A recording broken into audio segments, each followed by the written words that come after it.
Hi everyone, welcome to Korean Express YouTube channel. Now before you watch this video, I would suggest you all to go and watch this particular video first, because in this video I introduced you all to the concept of irregular conjugation in Korean language. So we already know that there are 7 types of irregulars and we have already learned 5 irregulars. Now in this video, we are going to talk about Lear irregular in Korean language. So, here is a note before we begin. Now, there are 3 to 4 rules of conjugation for Lear irregular. But in this video, we are going to focus on only one rule based on the grammar that we have learned so far on the Korean Express YouTube channel. Okay, so till date, all the grammatical concepts that we have learned, the rule that I am going to explain today is based on those concepts. Okay, although there are 3-4 rules of conjugation, but we are going to learn only one rule today. And you don't need to worry, we will also discuss the other rules in our future grammar based videos. Okay, I am not going to leave them alone. We are going to discuss them, but later on, after we learn some more grammatical concepts. Okay. Now, let's look at the one rule of conjugation that we are going to learn today, and that is when conjugating the verb or adjective in the future tense. Remember, in the future tense, then if the stem ends in lear, the lear or ul, it gets eliminated from the ending. Okay, now we all know the rule of conjugation for future tense. If you don't know, then it is very simple. In future tense, you have to attach this particular ending to the stem of the verb or adjective. Okay.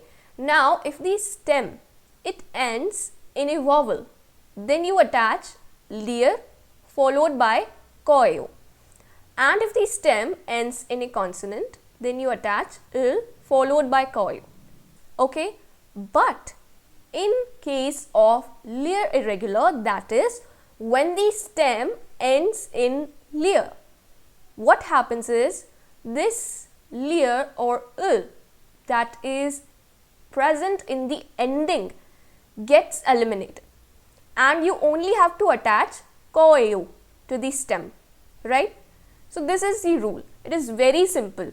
Okay, now let's see some examples, some verbs, some adjectives to understand this concept more clearly. Here, before we start, I have conjugated these following examples in the past, present and future tense in the informal form of conjugation. Now, all those who don't know what is conjugation in Korean language, I have made a complete video series on this topic of conjugating Korean verbs and adjectives. So, I am also going to share the link of that particular playlist in the description of this video.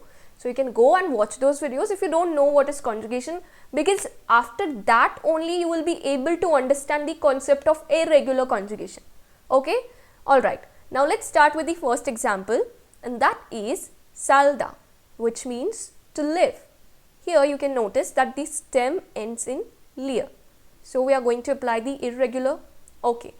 Now, as the rule says, the irregular is applied only in case of future tense. So, in past and present tense, we are going to follow the rules of regular conjugation. So, it is very easy to conjugate these particular verbs or adjectives in the past and present tense. You just need to apply the regular rules, okay, that we have already learned.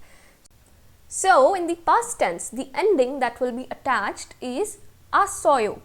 So, the final version of this verb is sarassoyo. Okay. Similarly, in present tense, the ending is ayo and the conjugation will be sarayo. Now, in the future tense, as I said, you don't need to attach lear or il to the stem of the verb. You directly attach koeo to the verb stem, and so it will become salkoeo. Okay.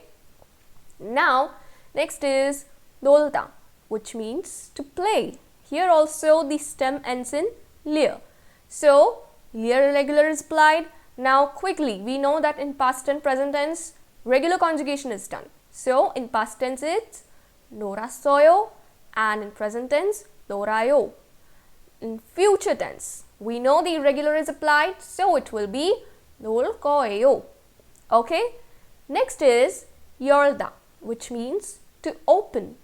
Stem is 열, past tense 열었어요, present 열어요, and in future don't forget to apply the irregular rule and it will become 열 거예요. Okay? Now let's look at the next example, and that is 울다, which means to cry. Stem is 울. Keep in mind that you have to conjugate by the regular rule of conjugation in case of past and present tense.